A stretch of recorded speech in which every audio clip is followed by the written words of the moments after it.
ขอสภะมงคลจงเกิดแก่ท่านทั้งหลายชีวิตเป็นไปตามกรรมมิใช่บังเอิญพวกเราทั้งหลายชีวิตของเราเป็นไปตามกรรมมิใช่บังเอิญกรรมเป็นผู้กำหนดชีวิตเราเองกรรมก็เกิดจากการกระทำของเราเองดังคำว่าหว่านพืชเช่นไรย่อมได้รับผลเช่นนั้นปลูกลำไยก็ออกมาเป็นลำไยหว่านผักกาดมันก็ออกมาเป็นผักกาดหว่านงาถั่วมันก็ออกมาเป็นงาเป็นถั่วฉันใดทำสิ่งใดย่อมได้รับสิ่งนั้นชีวิตของเราเป็นไปตามกรรมที่เรากระทำมาแล้วในอดีตและปัจจุบันเราทำกรรมเช่นไรย่อมได้รับผลเช่นนั้นกรรมดีเกิดจากการมีสติกรรมดีเกิดจากการมีสติเมื่อมีสติก็จะบังคับให้เราดำรงตนด้วยศีลดำรงตนด้วยศีลเมื่อบุคคลที่ดำรงตนด้วยศีลบุคคลผู้นั้นก็เป็นผู้ที่สร้างความดีให้กับตนเองเป็นผู้ที่มอบความดีให้กับตนเองเป็นผู้กำหนดชะตาชีวิตของตนเองในพวกเราทั้งหลายเมื่อเราขาดสติเราก็ล่วงละเมิดศีลเมื่อล่วงละเมิดศีลกรรมไม่ดีก็เกิดขึ้นกับเรากรรมไม่ดีก็เกิดเพราะฉะนั้นพวกเราทั้งหลายผู้ที่มีสติเท่านั้นที่จะได้รับกรรมดีได้จะทำความดีคือผู้ที่มีสติผู้ที่มีสติก็จะมีเรียกว่าเห็นธรรมเอาธรรมมาเป็นหลักธรรมก็คือศีลเบื้องต้นศีลจึงเป็นความดีเบื้องต้นเป็นกรรมดีเบื้องต้นศีลเป็นของสากลศีลเป็นของสากลบุคคลใดดำรงตนด้วยศีลย่อมเป็นที่รักของบุคคลอื่นๆบุคคลที่ดำรงตนด้วยศีลย่อมเป็นที่รักของบุคคลอื่นๆเพราะฉะนั้นพวกเราทั้งหลายชีวิตของเราเป็นไปตามกรรมกรรมเกิดจากการกระทำของเราเองเหมือนเรากินข้าวเราก็อิ่มเราไม่ได้กินข้าวเราก็หิวมันก็ไม่ได้อิ่มไม่มีใครลิขิตชีวิตเราได้ตัวเราเท่านั้นลิขิตชีวิตตนเองให้เป็นแบบนั้นให้เป็นแบบนี้สติดังที่ได้กล่าวว่าบุคคลที่มีสติเท่านั้นที่จะกำหนดชีวิตเราสติเท่านั้นที่จะกำกับชีวิตเราสติเท่านั้นที่จะควบคุมชีวิตเราให้เป็นไปตามที่เราต้องการและปรารถนาดังพระพุทธเจ้าทุกๆพระองค์ดำรงตนด้วยสติจึงได้เป็นพระพุทธเจ้าทุกภพทุกชาติพระอรหันต์ทุกพระองค์ดำรงตนด้วยสติจึงได้เป็นพระอรหันต์ทุกภพทุกชาติ จนมาถึงหลวงปู่มั่นครูบาเจ้าศรีวิชัยดำรงตนด้วยสติจึงปฏิบัติธรรมประพฤติธรรมจึงเอาธรรมมาเป็นใหญ่จนถึงที่สุดก็บรรลุเป้าหมายดังที่เราต้องการและปรารถนาสติเท่านั้นจะเป็นผู้กำกับกำหนดควบคุมชีวิตของเราสติเมื่อเรามีสติแล้วพวกเราทั้งหลายตารับรู้สิ่งใดมันก็มีสติรู้มันจะไม่ด่วนตัดสินใจที่จะตัดสินสิ่งที่รู้หูได้ยินเสียงก็มีสติรู้ไม่ด่วนตัดสินใจในการตัดสินในเสียงที่เรารับรู้พวกเราทั้งหลายสติมันจะเตือนจิตสติมันจะเตือนจิตสติมันจะเตือนเราให้เรามั่นคงเมื่อเรามั่นคงเราก็ปกติเมื่อเรามั่นคงอะไรมั่นคงก็คือตามั่นคงในการเห็นรูปหูมั่นคงในการรับรู้ในการได้ยินเสียงจมูกมั่นคงในการรับรู้ของกลิ่นลิ้นมีความมั่นคงในการรับรู้รสชาติอาหารในพวกเราทั้งหลายเมื่อมีสติแล้วมันจะมั่นคงตาหูจมูกลิ้นกายใจมั่นคงเมื่อเรามีสติตาหูจมูกลิ้นกายใจไม่สะเทือนและไม่หวั่นไหวเมื่อตาหูจมูกลิ้นกายใจรับรู้รู้สึกรู้สึกไม่ตอบสนองมันก็เกิดคำว่าความดีมันก็เกิดคำว่าปกติแต่พวกเราทั้งหลายชีวิตของเราเนี่ยมันต้องอาศัยสติเราตั้งมั่นสติก็คือเราตั้งมั่นสิ่งใดสิ่งหนึ่งเป็นหลักตั้งมั่นสิ่งใดสิ่งหนึ่งเป็นหลักเช่นเรานั่งสมาธิเราก็มีสติตั้งมั่นเอาจิตไปกำหนดลมหายใจไปรับรู้ลมหายใจเข้าไปรับรู้ลมหายใจออกจิตเราไม่ได้หายใจนะพวกเราทั้งหลายจิตเราไม่ได้หายใจนะจิตเราเป็นหน้าที่รับรู้ลมหายใจเข้านะจิตมีหน้าที่รับรู้ลมหายใจเข้ามีหน้าที่รับรู้ลมหายใจออกจิตมันไม่เคยทำงานดูเฉยๆเรียกว่าจิตเป็นผู้รู้เฉยๆรู้ชั่วก็รู้ดีก็รู้จิตที่มันเป็นอยู่ทุกวันเห็นไหมจิตคือผู้รู้ลมหายใจของเราเนี่ยพวกเราทั้งหลายรับรู้ลมหายใจเข้าออกหายใจก็เป็นปกติของมันจิตมันไม่ได้หายใจแต่รับรู้การหายใจพวกเราทั้งหลายเรามีสติกายก็สมบูรณ์วาจาก็สมบูรณ์ใจก็สมบูรณ์กายก็ปกติวาจาก็ปกติ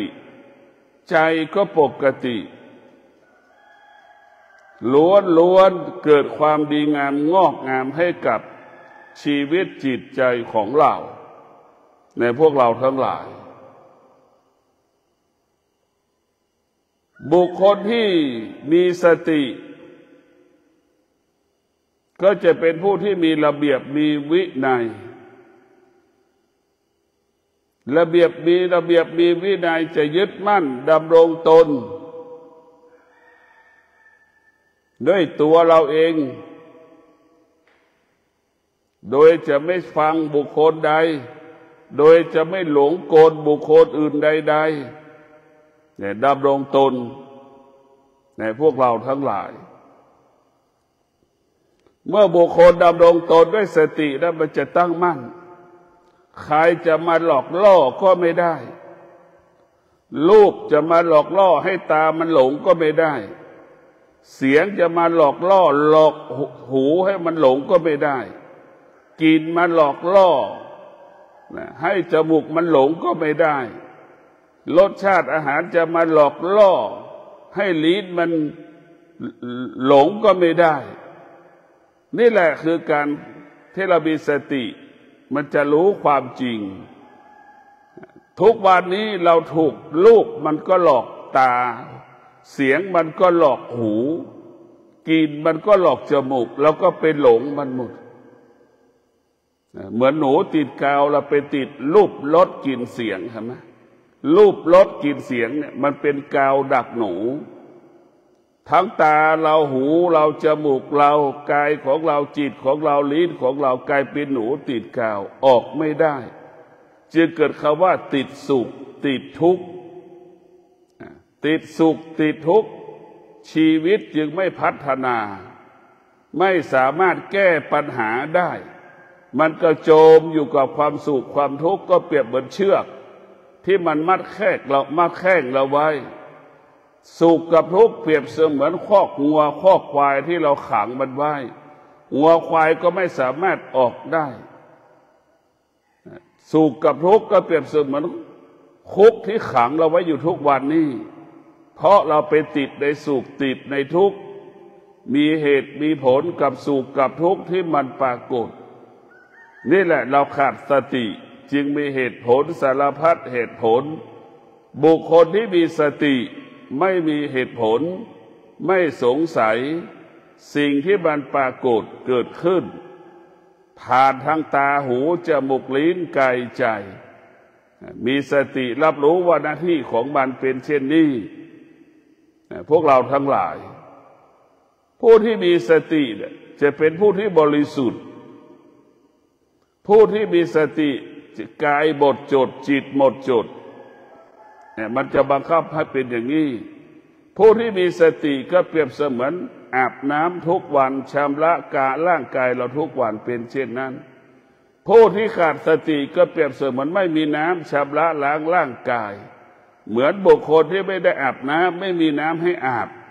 มันต่างกันอย่างไรพวกเราก็พิจารณาดูว่าผู้ที่มีสติกับผู้ที่ขาดสติมันแตกต่างกันผู้ที่มีสติจะเกิดคำว่าสะอาดหมดจดผ่องใสผู้ที่ขาดสติก็เปื้อนสกปรกเห็นไหมมีกลิ่นนี่แหละคือพวกเราต้องพิจารณาตัวธรรมะของพระพุทธเจ้านี่มาอยู่ในร่างกายเราหมดธรรมะของพระพุทธเจ้ามาอยู่ในร่างกายของเราอยู่กับร่างกายของเราตลอดเวลาทุกอย่างไม่ใช่บังเอิญคำนี้เป็นคำของคนที่ไม่มีปัญญาทุกอย่างเป็นบังเอิญเนี่ยมันเป็นของคนที่มีปัญญาของคนที่ขาดปัญญามันไม่มีคำว่าบังเอิญทุกอย่างเราเป็นตัวกำหนดขึ้นเองทุกอย่างเป็นตัวเรากำกับขึ้นเองพวกเราทั้งหลายผู้ที่มีสตินี่ดำรงตนด้วยสมาธิใช้สมาธิอาศัยสมาธิพึ่งพาสมาธิทุกขณะลมหายใจขณะที่นั่งก็ใช้สมาธิอาศัยสมาธิบุคคลที่มีสมาธิเปรียบเสมือนเป็นคนใช้นะมีคนใช้คอยดูแลบุคคลที่มีสมาธิเปรียบเสมือนคนใช้เปรียบเสมือนมีเครื่องพาหะมีเครื่องอำนวยความสะดวกหรือพาหนะมีพาหนะแบบนี้แหละพวกเราทั้งหลาย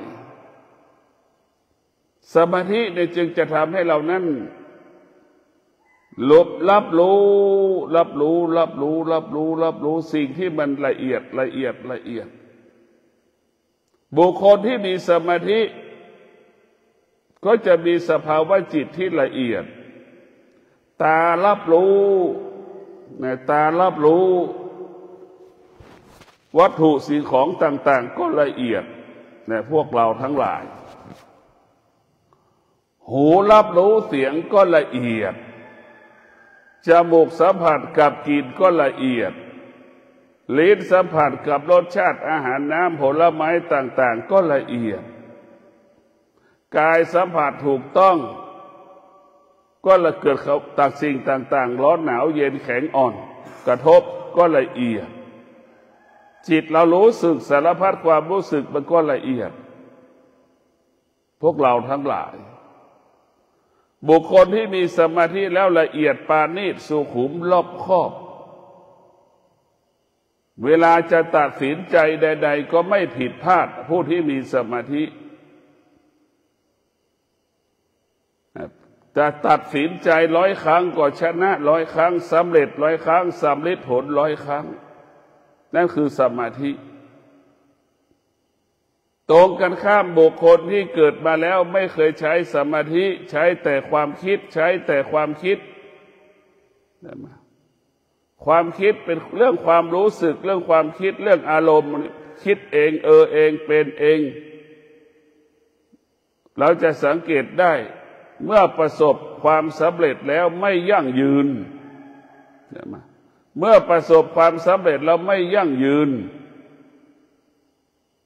ประสบความสำเร็จระยะสั้นๆจนถึงที่สุดเช่นมีเงินจำนวนมากแต่มีระยะเวลาอันสั้นแต่มีระยะเวลาอันสั้นพวกเราทั้งหลายมีระยะเวลาอันสั้นขอให้พวกเราได้พิจารณากับบุคคลที่มีสมาธิประสบความสำเร็จเกิดความยั่งยืนพระพุทธเจ้าใช้สมาธิพระอรหันต์ทุกรูปใช้สมาธิหลวงปู่มั่นพ่อแม่ครูบาอาจารย์ใช้สมาธิหมดเขาจะเอาความคิดไปทิ้งความคิดเปรียบเสมือนของที่เขากินแล้วคายออกจากปากมาให้เรากินความคิดเปรียบเสมือนของที่อยู่ในปากที่เขาเคี้ยวแล้วเอามาคายออกจากปากมาให้เรากินนั่นคือความคิดมันไม่ใช่ความจริงสมาธินั้นเป็นของสดเนื้อสดหมูสดแล้วเอาไปย่างไปทำอาหารเนี่ยนั่นแหละสมาธิคือของที่มันสดพวกเราทั้งหลายสมาธินั้นจึงทำให้เกิดคำว่ายั่งยืนดังพระพุทธเจ้าใช้สมาธิยั่งยืนมาจนถึงวันนี้หลวงปู่มั่นดำเนินชีวิตปฏิบัติธรรมโดยใช้สมาธิยั่งยืนจนถึงทุกวันนี้พวกเราทั้งหลายปรากฏสมาธิมันยิ่งใหญ่สมาธินั้นมันมีพลังและมันมีอานุภาพแยกแยะการรับรู้ได้แยกแยะการรับรู้ได้อย่างละเอียดดังคำว่าบุคคลที่มีสติสมาธิจะเป็นผู้ที่ละเอียดปราณีตสุขุมรอบคอบกรรมดีเท่านั้นเกิดขึ้นสำหรับผู้ที่มีสมาธิ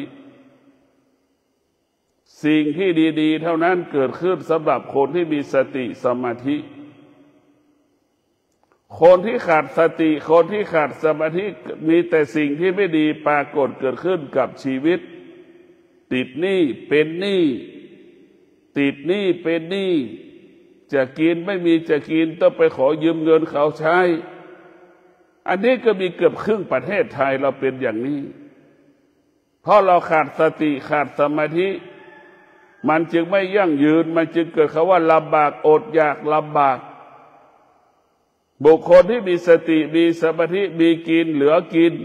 เหลือออมเหลือแบ่งปันเหลือช่วยเหลือคนอื่นอีกครับสติสมาธิก็มีพลังแล้วมันมีอานุภาพมากมายมหาศาลเพราะฉะนั้นพวกเราทั้งหลายเมื่อเรามีสติเรามีสมาธินะเราก็สร้างกรรมดีให้กับตนเองสะสมความดีให้กับตนเองพวกเราทั้งหลายดีรักษาดีดีคุ้มครองดี เราจะเห็นได้ตามรายการทีวีเด็กคนนั้นรับผิดชอบกตัญญูต่อปู่ย่าตายายเขาใช่ไหมเด็กแล้วนั้นมีสติจะต้องรับผิดชอบบุคคลที่ไม่ทำอะไรไม่ได้เช่นตายายที่แก่เดินไม่ได้ลำบากนะเด็กคนนั้นก็จะต้องออกไปหาอาหารจะไปเก็บผักตามทุ่งนาตามร่องน้ำมาเลี้ยงย่าเลี้ยงยายเลี้ยงตาเลี้ยงปู่เนี่ยไอ้ความดีเราเนี่ยจึงชนะใจคนความดีนี่คนจึงเห็นคนนี้เป็นคนดีจนที่สุดก็ต้องพากันไปช่วยเหลือบุคคลที่เป็นคนดีคือคนที่มีสติพากันไปช่วยเหลือบริจาคภายใน1 คืนได้เป็นล้าน2 ล้านพวกเราทั้งหลายอันนี้แหละคืออานุภาพแห่งความดีเป็นเช่นนี้พวกเราทั้งหลายมีสติพิจารณาธรรมะก็คือสติเมื่อเรามีสติเราจะได้รับแต่ความดีเราขาดสติเราจะได้รับสิ่งที่ไม่ดีดังที่บอกว่าเนื้อสดของสดเนี่ยนั่นคือความดีเปรียบเสมือนของสดเราขาดสติขาดสมาธิเปรียบเสมือนได้กินของเก่าๆของที่เขาขายจากปากมาให้เรากินเพราะฉะนั้นพวกเราต้องมีสติพิจารณาจะกินของสดหรือจะกินของที่เขาขายออกจากปากมาให้เรากินบุคคลที่ดำรงตนด้วยสติสมาธิย่อมเห็นทุกข์เห็นสุขออกจากทุกข์ออกจากสุขเห็นสุขเป็นภัยเห็นทุกข์เป็นภัยสุขก็เป็นภัยทุกข์ก็เป็นภัยสุขก็เป็นโทษทุกข์ก็เป็นโทษเนี่ยผู้ที่มีสติสมาธิก็จะเห็น2 สิ่งนี้มันละเอียดจิตเราละเอียดแล้วจะเห็นโทษของสุขโทษของทุกข์ทั้ง2 สิ่งมันไม่ได้เป็นคุณต่อชีวิตมนุษย์ทั้ง2 สิ่งมันเป็นโทษต่อมนุษย์ทั้งสิ้นสิ่งที่เป็นคุณประโยชน์สำหรับมนุษย์ก็คือความสงบเลยเป็นคุณประโยชน์สำหรับมนุษย์เกิดประโยชน์สำหรับมนุษย์ความสงบเท่านั้นมันจะไม่เบียดเบียนชีวิตเราความสงบจะทำให้ลดความอยากความสงบมันจะบังคับให้เราลดความอยากส่วนความสุขเพิ่มความอยากความสุขเพิ่มความวุ่นวายเพิ่มความกังวลใจในความสุขความทุกข์พวกเราทั้งหลายสุขก็ดีทุกข์ก็ดีมันเป็นผู้ที่เบียดเบียนชีวิตของเราเห็นไหมสุขไม่มีวันจบสิ้นทุกวันมันปรากฏเห็นไหมทุกข์เกิดขึ้นทุกวันที่มันปรากฏแต่ความสงบแทบไม่มีในชีวิตเราความสงบแทบไม่ปรากฏกับชีวิตของเราคนแต่ละคนไม่เคยสัมผัสกับคำว่าความสงบในพวกเราทั้งหลายสัมผัสกับความทุกข์สัมผัสกับความสุขรู้แต่เรื่องสุขรู้แต่เรื่องทุกข์แต่ไม่เคยรับรู้เรื่องความสงบสงบนี่แหละจะสร้างสรรค์ชีวิตความสงบนี่แหละจะเปลี่ยนแปลงชีวิตความสงบนี่แหละจะพัฒนาชีวิตความสงบยกระดับชีวิตตรงกันข้ามสุขกับทุกข์เปลี่ยนแปลงชีวิตเปลี่ยนแปลงชีวิตเราให้ไปสู่ความให้ตกต่ำลำบากยากจนประสบปัญหาสารพัดปัญหาพวกเราทั้งหลายตัวสติได้เป็นตัวที่เราจะต้องนำมาเป็นหลักเรียกว่าสติเป็นหลักของโลกสติเป็นหลักของชีวิตสติได้เป็นหลักสติเปรียบเสมือนคนที่มีบ้านอยู่คนที่มีสติเปรียบเสมือนคนที่มีบ้านอยู่คนที่ขาดสติเปรียบเสมือนคนไม่มีบ้านอยู่คนที่ขาดสติเปรียบเสมือนคนไปเช่าบ้านเขาอยู่ไปอาศัยเขาอยู่นั่นแหละพวกเราทั้งหลายมันแตกต่างกันอย่างไรเราก็พิจารณาดู สภาวะจิตมันเป็นเช่นไรล่ะสงบหรือไม่สงบกังวลหรือไม่กังวลรู้เอาดูผู้ที่มีสติเท่านั้นที่จะนำพาชีวิตของเราหลุดออกจากสุขหลุดออกจากทุกข์พวกเราทั้งหลายบุคคลที่มีสติ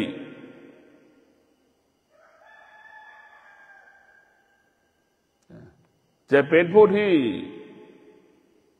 ตั้งมั่นสติก็คือสัจจะ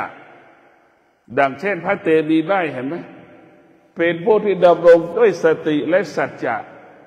รู้สึกตัวถ้าพูดเมื่อไหร่ไม่มีโอกาสได้เป็นนักบวชไม่มีโอกาสได้เป็นนักบวช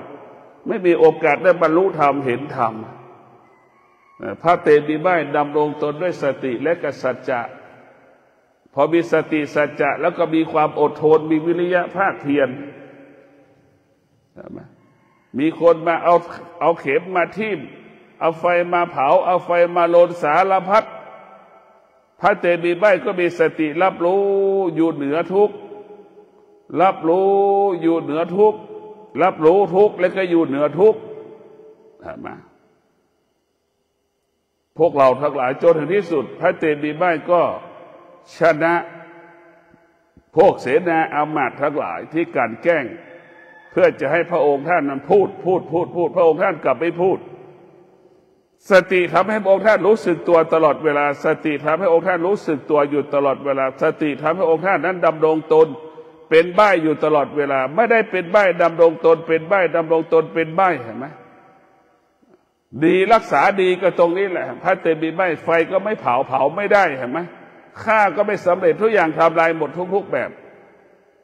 พระเตมีใบจะถูกทำลายก็ทำลายไม่ได้นะเรียกว่าดีรักษาดีปกป้องดีนะพวกเราทั้งหลายนี่แหละสติจึงเป็นผู้กำเนิดคำว่าสำเร็จครับเมื่อเรามีสติเราก็จะประสบความสำเร็จสิ่งที่เราคิดสิ่งที่เราพูดสิ่งที่เรากระทำดังพระเตมีใบประสบความสำเร็จได้เป็นพระพุทธเจ้าเพราะสติรู้สึกตัวถ้าพูดเมื่อไหร่ก็จะไม่มีโอกาสได้เป็นพระพุทธเจ้าไม่มีโอกาสได้บรรลุธรรมรู้สึกตัวจึงไม่พูดก็มีสติที่จะอดทนอดกั้น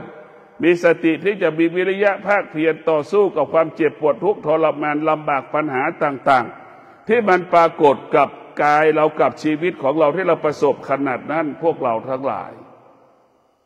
นั่นแหละพระเตมีใบจึงเป็นผู้ที่มีสติเป็นผู้ที่มีสติจึงเป็นเหตุให้เกิดศาสดาสติเป็นเหตุให้เกิดศาสดาแต่พวกเราทั้งหลายผู้ที่จะเดินตามรอยศาสดาก็ต้องพึ่งพาสติจะเป็นผู้นำทางสติจะเป็นผู้นำทางสติจะเป็นผู้นำทางเข้าไปสู่ออกเป็นผู้นำทางออกจากพื้นที่ที่มันมีความสุขมีความทุกข์เรียกว่าโลกิยะสติจะพาเราออกจากพื้นที่โลกิยะที่มันมีสุขมีทุกข์สติมันจะนำพาเราไปสู่พื้นที่ที่อยู่แล้วเกิดแต่คำว่าสงบอยู่แล้วเกิดแต่คำว่าสงบสุขด้วยสงบด้วยความสุขสุขของสงบไม่มีสิ่งใดๆเจือปนสุขด้วยจิตที่แท้โดยไม่พึ่งพาวัตถุสิ่งของใดๆสุขด้วยจิตสุขด้วยสติสุขด้วยจิตเหมือนกลิ่นดอกไม้ส่งกลิ่นหอมจากต้นเราไม่จำเป็นต้องไปเด็ดดอกไม้เราไม่ต้องไปขึ้นต้นดอกไม้เอามาดมนี่นะสุขของสมาธิสุขของสติก็คือสุขเหมือนกลิ่นดอกไม้ที่ส่งออกกลิ่นจากต้นมาให้เราสูดดมนั่นแหละคือสุขของสติสุขของสติสุขของธรรมะจะเป็นเช่นนั้น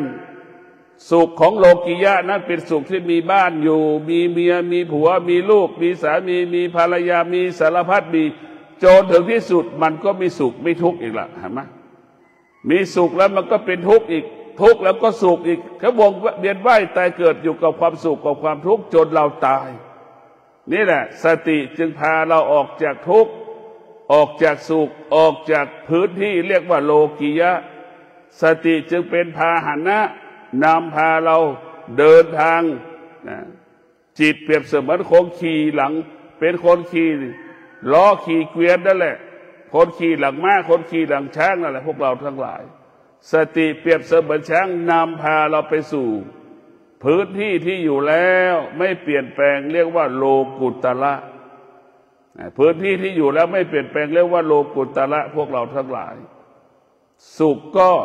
มีแค่สุขเท่านั้นไม่มีอย่างอื่นเรียกว่าสงบสุขอยู่ใครอยู่ตรงไหนไม่มีคำว่าเปลี่ยนแปลงอยู่แล้วเสมอเหมือนกันหมดไม่มีสูงไม่มีต่ำบุคคลผู้ใดที่บำเพ็ญเพียรเข้าสู่พื้นที่โลกุตระเป็นพื้นที่เสมอภาครับรู้เสมอเหมือนกันหมดพื้นที่โลกียะเป็นพื้นที่ไม่เสมอภาพมียากจนมีสูงมีต่ำมีดำมีขาวมีเงินมากมีเงินน้อยเห็นไหมแต่ถ้าไปสู่พื้นที่โลกุตระแล้วเสมอเหมือนกันหมดมีสิ่งเดียวเสมอเหมือนกันหมดก็คือความสงบสุข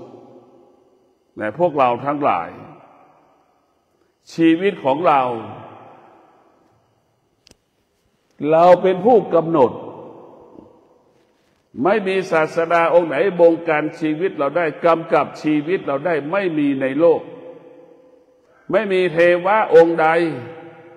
ที่จะบัญชาการให้เรามีชีวิตเราเป็นอย่างนั้นเป็นอย่างนี้ไม่มีในโลกมีแต่คำสอนของศาสดาเท่านั้นทำให้เราเป็นไปอย่างนั้นทำให้เราเป็นไปอย่างนี้คือธรรมะคือความจริงดังเขาว่าตนแลเป็นที่พึ่งแห่งตนอันนี้คือเป็นแก่นของพึ่งพาตนเองอาศัยตนเองเป็นสาระพึ่งพาตนเองอาศัยตนเองดังคำว่าชีวิตอยู่ได้ด้วยความเข้าใจที่สุดชีวิตเราก็ต้องพึ่งพาตนเองอาศัยตนเองไม่มีใครเป็นที่พึ่งเราได้ตลอดชีวิตมีแต่สติเท่านั้นเป็นที่พึ่งของเราตลอดชีวิตมีสมาธิเท่านั้นเป็นที่พึ่งตลอดชีวิตมีแต่ปัญญาเท่านั้นเป็นผู้ที่พึ่งเป็นที่พึ่งเราตลอดชีวิตเพราะศีลสมาธิปัญญามันอยู่ในร่างกายของเราพ่อแม่เป็นของนอกกายนะจำไว้พวกเราทั้งหลายพ่อแม่เป็นของนอกกายสติสมาธิเป็นของที่อยู่ในกายพ่อแม่ไม่ได้อยู่กับเราตลอดเวลาพ่อแม่ไม่ได้ช่วยเหลือเราได้ตลอดเวลาสติสมาธิช่วยเหลือเราได้ตลอดเวลาพวกเราทั้งหลายมาอยู่กับเราตลอดเวลาพวกเราต้องคิดความจริงและลึกถึงความจริงพิจารณาเรื่องความจริงความจริงเหล่านี้มันทำให้ชีวิตเราเกิดคำว่ามั่นคงปลอดภัยความจริงเหล่านี้ทำให้จิตเราเบิกบานผ่องใสทำให้จิตเรามีกำลังโดยสตินั้นมันเป็นผู้ชี้นำแนวทางให้เราหลุดพ้นทั้งนั้นถ้าจิตมันเชื่อสติจิตนั้นก็จะไม่ทุกข์จิตนั้นเชื่อสติจิตก็จะเป็นผู้รับรู้ความจริงตลอดเวลาเพราะว่าจิตหน้าที่ของจิตเป็นผู้รับรู้นะพวกเราทั้งหลายจิตเป็นผู้รับรู้ชั่วมันก็รู้ดีมันก็รู้เห็นไหมจิตเราไปดูวิญญาณนี่รู้เฉยๆชั่วก็ไม่มีดีก็ไม่มีอยู่เหนือชั่วอยู่เหนือดีวิญญาณคือรับรู้เฉยๆแต่จิตนะเข้าไปรับรู้แล้วก็ไปเสวยการรับรู้เห็นไหมเหมือนคนกินข้าวนั่นแหละแต่วิญญาณนะเหมือนได้กินข้าวได้กินอาหารนะทางจมูกนะวิญญาณทั้งหลายได้กินอาหารมันได้กินเราไม่เข้าไปกินมันไม่เข้าไปยึดติดมันแต่พวกเราจิตคือหน้าที่จิตคือเป็นรู้มันไปยึดติดมันแต่วิญญาณนั้นรู้เฉยๆรู้เฉยๆทางตาทางหูจมูกวิญญาณทั้งหลายเนี่ยวิญญาณเนี่ยมันไม่ไปเข้าไปกินกับความชั่วไม่อยู่กับความชั่วเพราะฉะนั้นพวกเราทั้งหลายต้องมีสติฝึกฝนจิตหน้าที่ของจิตคือรับรู้ทุกเรื่องชั่วก็รู้ดีกว่ารับรู้พวกเราต้องเป็นอย่างนั้น เมื่อเราฝึกฝนจิตเราเป็นจิตผู้รู้จิตก็จะอยู่กับสิ่งที่ดีงามสิ่งที่งอกงามได้แก่ศีลสมาธิปัญญาถ้าจิตเราไม่ได้ฝึกจิตแล้วก็อยู่กับความโลภความโกรธความหลงมันหลอกให้เราหลงให้รักให้เกลียดให้ชังดังคนจำนวนมากเป็นเช่นนี้ก็ขอให้เรามีสติพิจารณาชีวิตของเราไม่มีคำว่าบังเอิญไม่มีแต่คำว่ากรรมเป็นผู้กำหนดลิขิตชีวิตของเรากรรมก็คือตัวเราเป็นผู้สร้างตัวเราเป็นผู้ให้กำเนิดกรรมดังเรากินข้าวเราก็อิ่มเราไม่กินข้าวเราก็ไม่อิ่มเราปลูกผักกาดก็ย่อมออกเป็นผักกาดเราวางงามันก็ออกไปเป็นต้นงานี่แหละคือความจริงมันเป็นเช่นนี้ทำเช่นไรย่อมได้รับผลเช่นนั้นทำเช่นไรย่อมได้รับผลเช่นนั้นทำดีเรามีสติเรามีสมาธิเรามีปัญญาเราขาดสติเราก็ขาดสมาธิขาดปัญญาอยู่ภายใต้อำนาจความโลภความโกรธความหลงเป็นผู้แนะนำชักจูงพาเราไปเสียหายพาเราไปเดือดร้อนพาเราไปสุขพาเราไปทุกข์ความโลภความโกรธความหลงพาเราไปสุขพาเราไปทุกข์ท่านทั้งหลายต้องพิจารณาชีวิตของเราพึ่งพาตนเองเป็นสิ่งประเสริฐตนแลเป็นที่พึ่งแห่งตนลูกก็ไม่ได้เจ็บป่วยแทนพ่อแม่ได้พ่อแม่ก็ไม่ได้เจ็บป่วยแทนลูกได้พ่อแม่ก็ไม่ได้ตายแทนลูกได้ลูกก็ไม่สามารถตายแทนพ่อแม่ได้ทุกอย่างมันเป็นเช่นนี้มันเป็นแบบนี้ของมันสรรพสิ่งทั้งหลายมันเป็นเช่นนี้เป็นแบบนี้ที่มีอยู่บนโลกใบนี้ได้แก่สิ่งมีชีวิตก็ดีสิ่งไม่มีชีวิตก็ดีมันเป็นปกติของมันก็คือเปลี่ยนแปลงแปรสภาพไปตามกาลเวลาโลกใบนี้ก็เป็นเช่นนี้เปลี่ยนแปลงแปรสภาพไปตามกาลเวลาร่างกายของเราก็แปรสภาพแปรปรวนเปลี่ยนแปลงไปตามกาลเวลาเรียกว่าแก่เจ็บป่วยตายพวกเราทั้งหลายทุกคนต้องจัดการพึ่งพาตนเองอาศัยตนเองเราผู้ที่มีสติจะไม่สร้างภาระสร้างปัญหาให้กับบุคคลอื่นๆผู้ที่มีสติจะพึ่งพาตนเองอาศัยตนเองใครจะเมื่อยามที่เจ็บป่วยชีวิตจะไม่ผูกกับบุคคลใดๆเวลาเราเจ็บป่วยและชีวิตเราจะไม่ผูกกับบุคคลใดๆเจ็บป่วยไม่เรียกหาบุคคลอื่นๆจะเจ็บได้ตัวเราเองจะป่วยได้ตัวเราเองจะตายได้ตัวเราเองนี่แหละเรียกว่ามีสติรู้ความจริงตายก็สงบจิตมันสงบคนส่วนมากจะตายยังไม่สงบไปคิดถึงลูกคนนั้นไปคิดถึงคนนี้คนนู้นคิดถึงแต่คนอื่นคิดถึงแต่สิ่งอื่นๆคนนั้นไปอยู่ไหนไม่มาหาคนนั้นไปอยู่ไหนไม่โทรศัพท์มาหาแล้วก็เจ็บป่วยลงตายจะเจ็บจะป่วยจิตเป็นทุกข์จิตทรมานเพราะจิตไปพึ่งพาสิ่งอื่นๆคิดถึงแต่ลูกคิดถึงแต่หลานนั่นแหละแต่ผู้ที่มีสตินั้นจะคิดถึงแต่ตัวเองตนแลเป็นที่พึ่งแห่งตน